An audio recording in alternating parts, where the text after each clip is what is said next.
check your ego at the door. There could be a lot of different personalities that clash, and Yeah. so you have to be able to understand that you are not always right. Very excited to be here. So it's not very often that I become a guest on a podcast. So when I do, I always make sure I take the opportunity. Have your leadership style changed over the time? Absolutely, it has. So it went from being in a team and not being the leader to actually being the lead guy. You can see yourself as a leader, right? With or without a title. But how do you know if you're a good leader? That's a really great question. I don't know. I think it could be in how you inspire people. Yes, yes, absolutely, absolutely, yes. Yep. You're listening to Leadership Manufacturing Podcast. I'm your host, Sannah Vinding. I'm a strategic leader with over 20 years of experience in B2B marketing, product development, and building high-impact leadership skills across teams. I'm passionate about sharing insights and tools to help professionals enhance their leadership skills. In each episode, we discuss relevant topics for leaders like you, offering practical strategies and valuable insights. And it's all to help you refine your leadership styles and drive success in your role. I interview professionals within the manufacturing industry, the distribution sector, and they all share their knowledge around leadership. So make sure to follow us, like and subscribe, check out the YouTube channel, and also the website. And you can just search for Leadership in Manufacturing. Today's episode. Today, we're diving into the world of building automation with Charles Johnson. He's the lead trainer, technical engineer at Lynxspring, and he's also host of It's a Controls Problem podcast. Charles went from engineer to trainer, and along the way, he discovered powerful leadership lessons about communication, collaboration, and what it really takes to build a learning culture. He will share the mistakes that completely change his leadership styles and also the habits that keep him sharp in an industry that never stops evolving. So, get ready. This episode is packed with insights and you don't want to miss it. Enjoy the episode. Welcome to Leadership Manufacturing Podcast. Today I'm excited because I have a new guest for the show. So welcome to the show, Charles. I'm so excited to have you here today. Yeah, thank you very much. I'm very excited to be here. So it's not very often that I become a guest on a podcast. So when I do, I always make sure I take the opportunity. Yeah. So tell me a little bit more, because normally you're on the other side, right? You're actually in my feet, right? So my chair and saying you have the podcast. So just to get a little instruction about the podcast, you're the host of. Can you tell a little bit? Sure. So I am the host of a podcast called It's a Controls Problem. So we specialize in the building automation industry specifically. And so I work for a company called Lynxspring. We were actually the very first OEM distributor for what we call the Niagara framework. For those of you who are not familiar with that, that is another software that it was designed for building automation, but now it gets into significantly more than just turning HVAC on and off. It's about collecting that data from wherever it may come, especially the IoT and cloud applications. And so I work directly in making that happen. And so the podcast came about of like, you know what, it's always a controls problem, and so we just sit there and everyone blames controls. Doesn't matter what it is. It could have been it could have been a design flaw from the mechanical engineer, and it's still our problem. We still have to make it work. And so it just came about that. So we talk a wide array of topics, from AI to other leading trends in the industry. And even some personal ones, like how to deal with burnout and mental health. That's also really important too. Nice. In this case. So it's a lot of fun. Love it. I love it. So, okay, but then you will be a pro, even though you're sitting on the other side this time. But it's a good feeling. Sometimes you don't have to drive everything. So enjoy the conversation. Okay, so I want to talk about leadership. I want to talk about you. I want to hear, if you look back just for the last couple of years, have your leadership style changed over the time? Absolutely, it has. So it went from being in a team and not being the leader to actually being the lead guy at Lynxspring. So I am the lead trainer. Even though I am a department of one, Yeah. I still offer a lot of mentorship across a lot of departments. So even though I manage myself, I still manage other projects in other ways. And so, never having done that part before, Yeah. it's allowed me to grow more patience. Beforehand, I didn't tolerate a whole lot, and I was very quick to become impatient with things. But understanding now, working for a building automation vendor, everything isn't so cut and dry, and there are a lot of gray areas that happen. So Yeah. therefore, I had to learn how to kind of like scale that back a little bit, and understand that there's a specific ebb and flow, and you need to be able to roll with the punches, and you need to be able to, like, when you need to attack, you need to attack, and then when you need to sit back and watch, you need to sit back and watch. So it's Yeah. really Yeah, no, that's I think that's a good view on it, right? And I like to like what you're saying. You're also like managing, yourself, right? Because you have to be organized, I'm sure, and you yep. have to be. How do you communicate? Because there's like different teams, right? So Mhm. that's like one lesson. If somebody's listening, like sitting like some similar role like you, what kind of like lessons of leadership would you give that person? Check your ego at the door.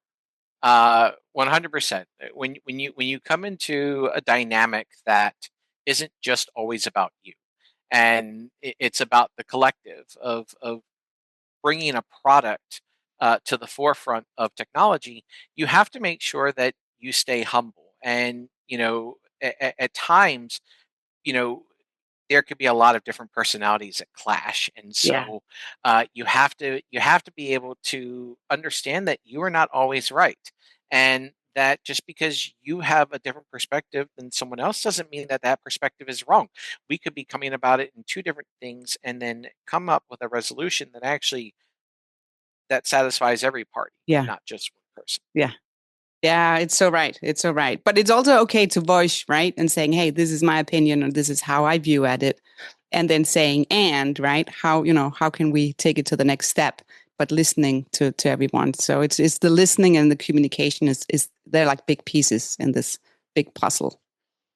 Absolutely. One of the things that I had to learn is, when I know that I'm going into battle, and I'm like, okay, is this a hill I want to die on? And so I'm like, you know what? No, it isn't. I'm going to let that one go. But then there are some, like, you know what? No, I feel really strongly about that. And so then I will pick and choose my battles, and Yeah, things that I feel that are extremely important. And the other things I can work around. And so for me, it's like, that's how I get to that happy medium. Like, you know what? I can work around that. I think I can yeah, spin that in a way that can make sense to our customer base. Um, but then there are other things I'm like, nope, that doesn't make any sense to me. You cannot. I'm like, I'm sorry, you can't sell me on it. Like, I can't. So I will go to battle uh, for those. But I feel it. otherwise, it's just less stress at that. Yeah. Yeah, right. Life is also too short, right? You have to enjoy things. And if you're like angry every day at work, that's not good. That's You're not not wrong. it. Okay, but that takes me to the next one I want to know because again, it's there's so many different teams, right? Um, and you need to master or foster like a collaboration between them. So, what do you have any example you can share of that worked really well? Maybe it's not happening this week. It could have been, from previous year or something. Sure. So one of our products that we have been developing for years, and it's been released, and but it wasn't perfect. Um, so having to work with both the technical support team, being able to support their role, and them not really understanding kind of how the product was, because overall it was fairly complicated. And so then I had to take on that role to coordinate with them to make sure that they could fully understand it. But at the same time, when something didn't make sense to me, I had to then go to the development team and be like, hey, I need you to explain this, because if I don't understand it, I can't expect them to understand it either. Yeah. And so, kind of coordinating the meeting of the minds, if you will, to get everyone to have just a fundamental understanding of how things went, because it's really important for technical support to not always get development involved. And so if they have to get them involved the entire time, that doesn't that's a waste of resources.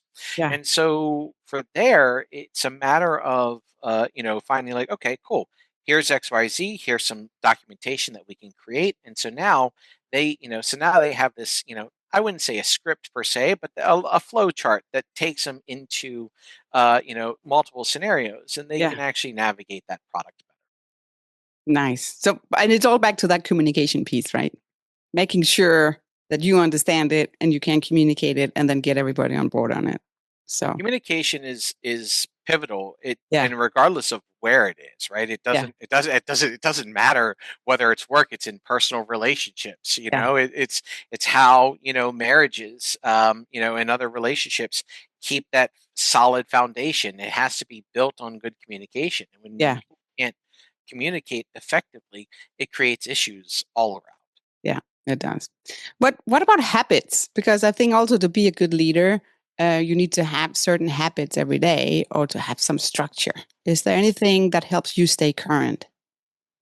Yes. So one of the big things that I have been doing is, I make sure I talk to my students that I train, a couple times a month. But in addition, I take coding on the side, and I kind of break the limits of the Niagara framework. And so, I've put out, I think, over, I don't know, 200 some odd videos on LinkedIn just Yeah. about that side, because it's important for me, from a trainer, to not only understand the basic principles but even some of the most complex principles. There are a lot of trainers out there now currently that don't necessarily have the skill set that I do, and that's not a bad thing. It's not really their. It's not really that. It's not their. It's really not their department to, or not their department, not their responsibility to understand that really complex role. But for me, understanding that helps breaks break things down at even a more molecular level than I even thought was even possible at Yeah. some point. So just understanding the limitations of the framework, and even going a little beyond that, has really been inspiring enough for me um, to really keep things fresh, and gain new perspective. Yeah. Yeah. And that's good. Like testing it, right? Do you break it? Mhm. Yes, I do. All the time. One thing about coding, I will say specifically, is that for me, when I'm tinkering with things, and this sounds bad, but if I can't figure it out before the end of the night, I actually start from scratch the next day. Yeah. Because if I don't, I actually won't be able to sleep, and I'll have to stay up until it gets done. And so I'm like, you know what? We're going to start from Yeah. scratch tomorrow. That's tomorrow. And yep. That's a good life lesson. There is always tomorrow. And Yeah. the other thing that I have, is, so I do that every day. I will do some of that on that side. Not that we do all coding. Like the Niagara framework, at least from a controls perspective side, is really all block programming. But Yeah. you can do Java in there, or even JavaScript if you want to create some UI stuff. So fun fact, I'm 100% colorblind. So all I see is gray. Yeah. And so for me, I've had to try to create very visualizing, I mean, like graphics that are really eye catching with having a severe limitation. Yeah. And so, that's always a fun challenge too. On my cell phone, I actually have a Yeah. color app. Yeah. And so I actually will go and put it on the piece of equipment that I have to find that color. And I'm like, oh, okay, cool. Yeah. And I even use a little bit of AI, at least for that perspective. Like, hey, can you help me create a good color pattern here? Yeah. Because that's not Yeah. something. No. Oh, but then you have the tools, right, to help you to create that. And that is just amazing. Absolutely. I'm just pausing the episode for a few seconds because I want to make sure you know that we have a newsletter. Go to leadershipmanufacturing.com, sign up for the newsletter. This is where we'll send one out when we have a new episode, and also when there's any good leadership tips we want to share. Do it right now. Thank you. Back to the episode. Yeah, nice. So you touch on that you're teaching a couple of times every month, right? Mhm. How Correct. can you share something about, because I'm sure you're building like a learning culture for these technicians or engineers. Mhm. So how do you start on that, and how do you keep it going? Because I think when you look at companies, right, you have company culture. Everybody talks about, is it a family? It's not a family, right? We Mhm. can go deep on that one. No, but that's also a learning culture when you're teaching. So I think that one thing that's really important to understand is that um, with the younger, so I'm 40, I'm 42, so I'm con- for as long as I've been in the industry, I'm a dinosaur in the industry, but I'm not that old. I have a very unique upbringing in this industry that has Yeah, allowed me to experience more at such a young age than other students. Now what we're seeing coming in is that while years ago we had people who had strong mechanical backgrounds but not very good computer skills, yeah, well, that is now it's now done a 180. So now we have people that have really strong computer skills yeah, but no real mechanical background. yeah, So now I have to try to find common ground between both the mechanical people who are still coming in, yeah, who kind of struggle along, and then I need to give the people who are computer savvy a little more of a challenge at the same time to push their side. Because while the how itself on building something isn't, to me, isn't really relevant, it's actually the why that is significantly more important than the how. yeah, As a, like, especially from a, let's say, from a mechanical design, um, we'll talk quickly about like an air handler system, and you have VAV boxes that may be series fan power boxes or parallel fan power boxes. Well, understanding why a motor on an air handler when serving series fan power boxes is smaller than parallel fan power boxes is actually important for us to know in the background. But for young people coming up, they're not going to know much of that difference right now. So really kind of getting yeah, that and creating newer materials to handle that particular portion has been a real challenge for me, but it's been very rewarding to do so. yeah. But what I think teaching, it's always like a two-way street, right? Not, I'm sure you're teaching more, but there's also where you're getting the feedback, or you're getting good questions, or you're getting that dynamic. Anything you can share where you were like, yeah, this was like one of these moments where you just like, this is what I love it, or this is why I love Yes, it. absolutely. So the more that I am away from the field, the more the out of the more touch or more out of I'm more out of touch with what's going on there. So getting the students to teach me about more what's going on in the field now, like, oh yeah, no, we don't do that anymore, we do it this way. I'm like, oh well, Yeah, that's great. And so one of my classes more recently, on Thursdays, is my short day, and so typically it's only about 4 hours long, and then I do an ask me anything, and nice. they literally get to ask me anything about Niagara, about programming, about development, about HVAC, and they're like, hey, can we do XYZ here? And I'm like, you know what, we might be able to. And so then so literally just by fielding ideas of going back and forth with things, we Yeah, were able to actually we actually created an object that can go out into the BACnet network, discover automatically all the devices under the BACnet network, and actually discover the points underneath yeah, the BACnet devices rather than making it a manual process. But it was because of them asking certain questions. I'm like, wow, that's a really good way to think about it. yeah, I wasn't really thinking about it that way. And so it really is one of those where they ask so many good questions now, and yeah, that's what I really like, because yeah, it keeps my creative juices flowing, but it also keeps them engaged and wanting to know more, that they have someone in front of them that has a lot of this different knowledge, and they can kind of gain as much as they want to. yeah. I like that. It's like a sandbox, right, as well, right? That you have a Absolutely. place to test and play around, um, and then actually a little bit of hands-on as well, right? Even though it's not that you're touching, but but you can actually take it into action. Yeah, so I mean that's true. Like, I'm not touching the physical equipment, but I do, in my lectures, after I give my lecture, I do a demo. And Yeah, so I go through, so I'll go through the whole lab that they're looking for. And I always give it a different spin than the actual step-by-step process, because I want to show them how I actually think about it. So even though they're going through the step-by-step process, like, oh, okay, I can see why he did it this step this way here, and then he went here because you're already there. You might as well hit that before Yeah. going back. So I can love it. So how do you learn? Because I think YouTube is all over, right? There's a lot on LinkedIn as well. Um, Maybe it's in different depth what you're learning there, but they have LinkedIn Learning. There is all kinds of newsletters. There's all kind of companies sharing what's happening. There's expert writing, all kind of blog posts, articles, and white papers, and all that kind of stuff. So how do you learn?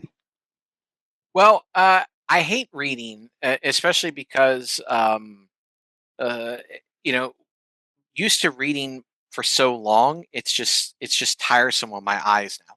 And so I do have a lot of audiobooks. I do have a lot of hands-on stuff. So YouTube is a really great way for me to kind of keep up with my side. So like when I need to do something, I'll just go ahead and type in the YouTube subject, see if I see some videos, Yeah, and usually at that point, it's just there to give me enough inspiration to be like, okay, fantastic. Now let me go and try that in principle. And so then once I then start doing it, it allows me with my own learning through figuring it out.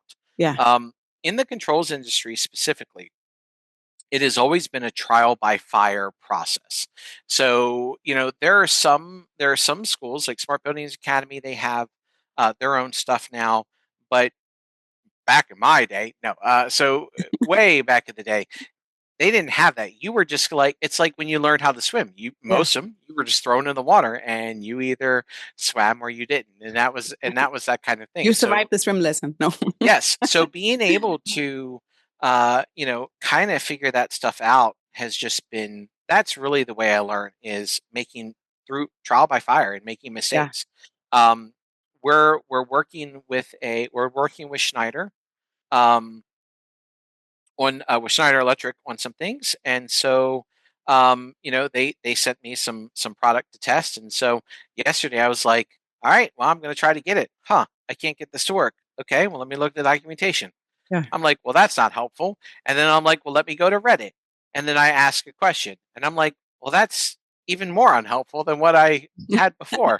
So and then after a while, like I just had some light bulb things come on, and yeah, that's it. So I do read, I mean, like I do try to listen a lot. And I will try to get things summarized for me. Like the Copilot actually has been very good for that. Like, hey, can you read this and summarize it for me so I can, and I'll just put it in the background, just have my headphones in, have it and just have it just say whatever it needs to do, yeah, and then after that I move on. So but LinkedIn I keep on, at least I keep in my web browser all the time because it yeah, is nice to see that. But I even get a lot of conversation from LinkedIn. So I have a wide array of people who message me, yeah, and so at that point we start chatting, and so then I learn a little more about them, and then they learn a little more about me or some other process, and so yeah. So YouTube and LinkedIn are really my main yeah. main methods. Learning. And isn't it amazing, right? I think if you just look for what happened for the last 5 or 10 years, how all these platforms or how we communicate has just opened up so much more, right? And Yeah. it's so easy as well to connect. Just look at us, right? Different coast here, but we're still here together. Yes. That's just awesome. Yeah, and I mean, you bring up a really good point. Like, think about, yeah, you think about even 10 years ago. You know, YouTube was more for entertainment rather than educational. Like there was some stuff there, but a Yeah, lot of it was just, just kind of mindless dribble. But some of those, it's a way to kind of, break away from the monotony of the world. yeah, But now there are a lot of DIY projects, a lot of things that you can see. So it's understanding that when COVID happened, like really think when you think about COVID really kind of jump started the yeah. whole It virtual boosted learning it, because right? we Yeah, couldn't go anywhere. yeah, And so now it became even more important to get information across to people without being in the same room. So Yeah. virtual training became a necessity because of COVID at that point. Yeah. And so it's been quite nice to even understand even how people keep virtual environments fresh and exciting for people too. Yeah. No, it is, right? And I also think you have to embrace and get and find these new habits or get the new habits.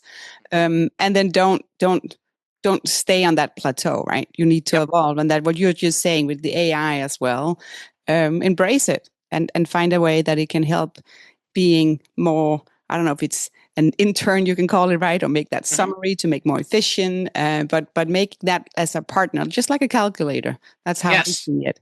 And learn how to navigate it, but still have that critical mindset to be sure, right? That don't trust everything. You have to you have to be sure that what you're getting of that information is still correct.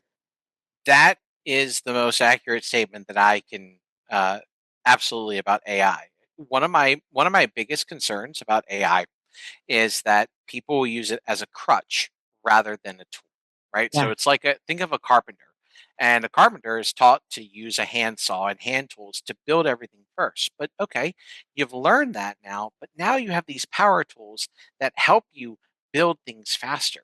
yeah, And so it's not that they don't know how to do it now, but they still do. They still know how to. But now we have things to help accelerate our production. And I think that's the big thing. If we can learn, if we can teach people how to accelerate in that specific production process, yeah, because there are people that I interact with. They're like, "Hey, I use AI to do this whole thing, but it can't get this portion," and I'm like, "Yep, that's right. It yeah, can't." And so then like I'll go in and like, all right, okay, try this. Hey, that worked. What did AI miss? And I'm like, well, I don't know if AI missed it. It's just the fact that you didn't know what to tell yeah, AI to do, yeah, right? yeah, So like it's some of those where you have to treat AI like a junior engineer. yeah, Literally. And it's like, yeah, okay, you give them all the instructions, then afterwards you give it feedback and it can learn and adapt at that point, and then you continue to move forward. yeah. And then parallel, right? AI is also improving. So you have to follow and learn how to communicate with AI. So you are sure that you are on the right track, right? So Uh, there's so much to learn. Absolutely. The other thing with it is I have a friend that loves using it, and he's really developed a good, strong system with it. One of my concerns is that because it's out on the cloud, and some of the information is not necessarily private, Yeah. you know, leaking out maybe private API that may be internal, which is great for you, but do you really want the outside world to actually have it? That's kind of a different Yeah. thing. Like, you have to be careful where you put it. Like, I have a local machine. It's actually sitting right Oh, next to me here on the nice. right. Yeah. So I have a one that's local that doesn't go out. It doesn't put its information out on the cloud. So like I can keep everything internal that I need for now, Yeah. and then Clever. eventually release it out. Yeah. Oh, that's clever. That's clever. I want to go back a little bit to talk about more about the leadership and the leadership role because I think you can see yourself as a leader, right? With or without a title. But how do you know if you're a good leader? That's a really great question. I don't know. I think it could be in how you inspire people to become better. And I think that if you are one of those people that can help, you may not be, to help keep the boat afloat, right? I think elevating everyone around you, I think, is the key to being an effective leader, and not just being the person that that's all knowing. But if you give them the tools to help them succeed along the way, and they take that and run with it, I think that also is good to. I think that's also great to be an effective leader. Also, knowing your strengths and weaknesses, I think, are really pivotal too to becoming a good leader, because you know Yeah. what you're good at, you know what you aren't good at, Yeah. and therefore you can help delegate to people the things that you aren't good at, but they may be great at. Yeah. And so at that point, now you have this symbiotic relationship, where yes, you're still the one in charge, but you have this team that is working like a very well-oiled machine. Yeah. Like it. So that takes me to the next one here, because I have, Okay. what kind of leadership mistake have you made that changed how you actually are leading today? I had to become an active listener. Yeah. Um, I was not an active listener for a long time. Uh, and I didn't really recognize it for a while. It took, it actually took meeting someone who was like me to understand you aren't listening to what I'm saying. Rather, you already have the thought process in your head and you're just waiting for me to finish. And then you're doing this. And then I'm like, you didn't listen to anything I just said. Like, you may have heard me, but you didn't listen. And so it was one of those where I'm like, you know what? I was doing the same thing that that person was doing. I'm like, I can't do that anymore. And Yeah. so, understanding what someone is saying to you, and then repeat, paraphrasing it back to make sure that you understand what they're saying Yeah. is really important as well. And making people feel heard is also really important too.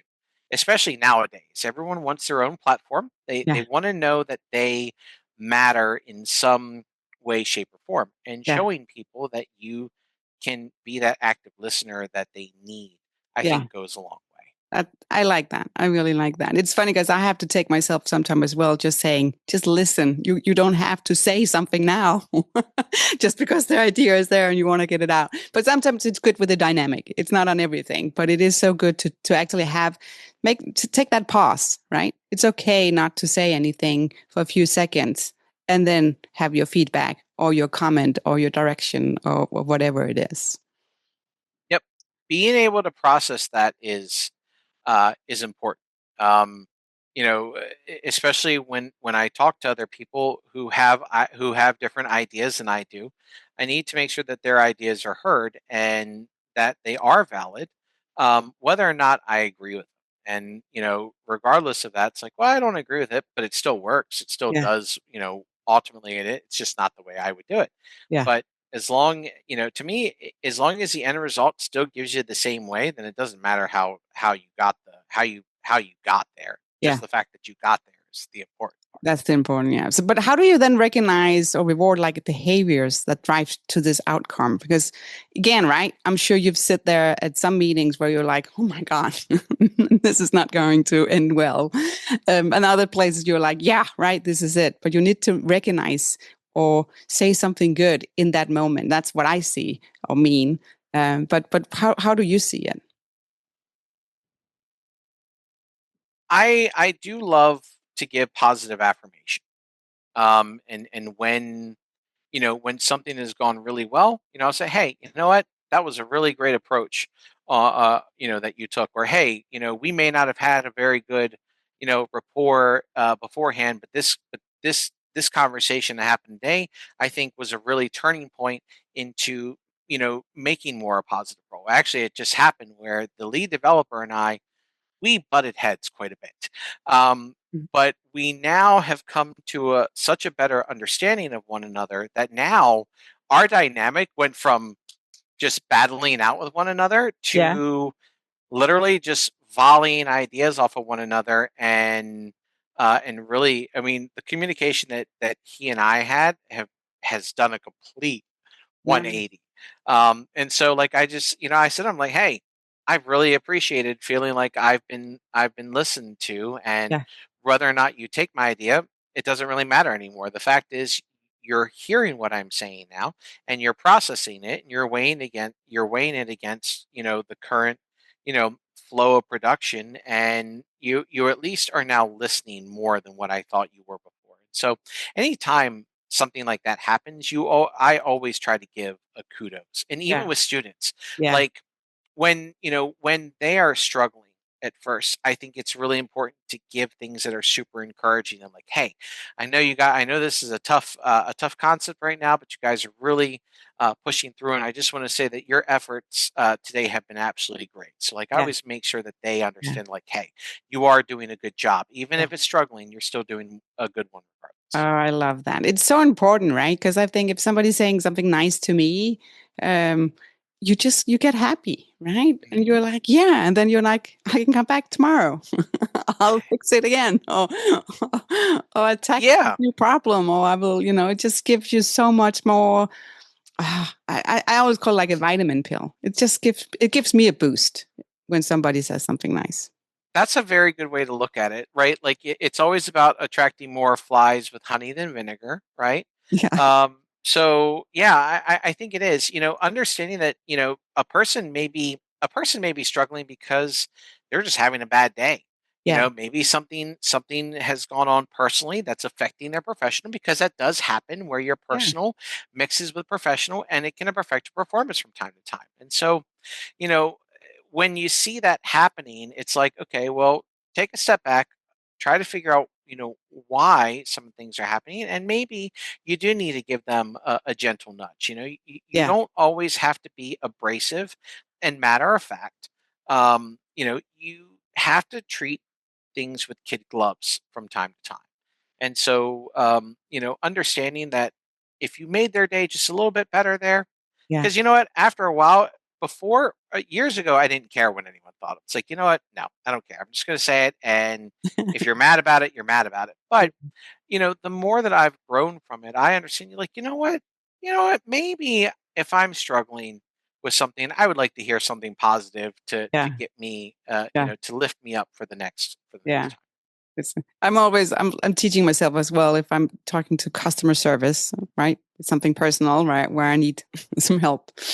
And I'm like, in my head, I'm like, it's not their fault. It's not their fault that I'm at this situation, right? So I'm like, I'm always thanking them for helping me. And if it goes really well, I'm like, you made my day. You're my hero. Because I can hear in their voice at that end, they're like, oh, thank you, right? Because they have all the other people yelling at them. So, and I have to agree, or not to, I have to maybe admit here, right, that a few years ago, I was the angry person where now I'm like, just be the better person and then let's find a solution together. And sometimes it takes a lot of calls to customer service, but yeah, it's just Dealing. Oh, I'm sorry. Go ahead. no, just personal note here. Yeah. Yeah, dealing with parts of technical support. And I don't really, I kind of more support technical support, but I do hop in from time to time. And there was a really tough ticket, and the customer called, and I was like, you know what? I normally don't take calls. I'm like House, like Dr. House, like where House doesn't really talk to patients. Yeah. I don't really talk to the tickets, right? Like they know I'm working it. They know I'm working in the background, but they don't really interact with me. But this person, I was like, all right, you know what? Let me call him, and he was angry, and Yeah. rightfully so. So I let him express that anger. Yeah. I was like, you know what? Yeah, absolutely. I will sympathize with you. And then after he got that out, we then were able to move forward an acceptable resolution, and Yeah. then they felt better afterwards. But sometimes shooting, Yeah.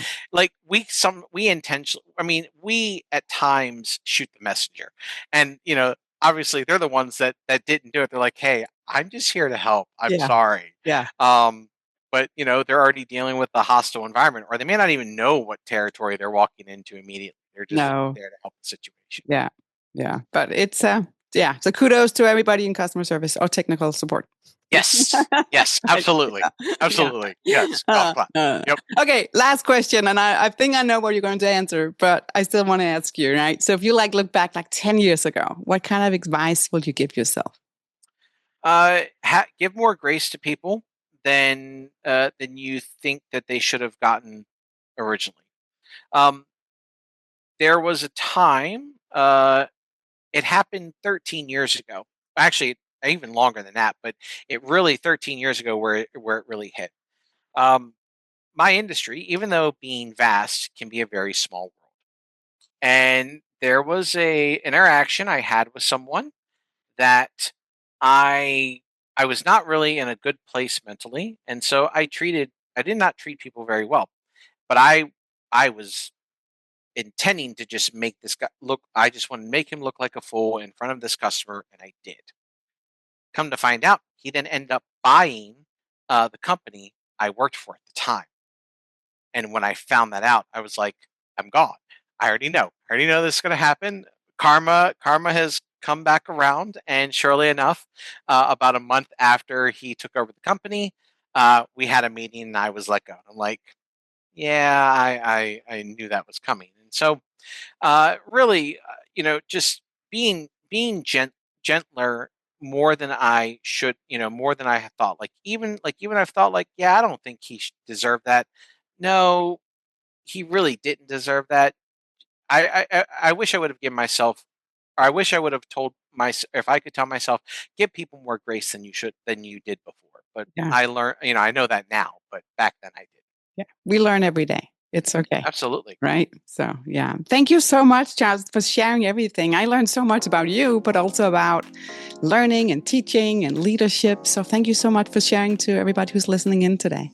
Oh no, you're very welcome. The pleasure is entirely mine. I've really, really enjoyed being here.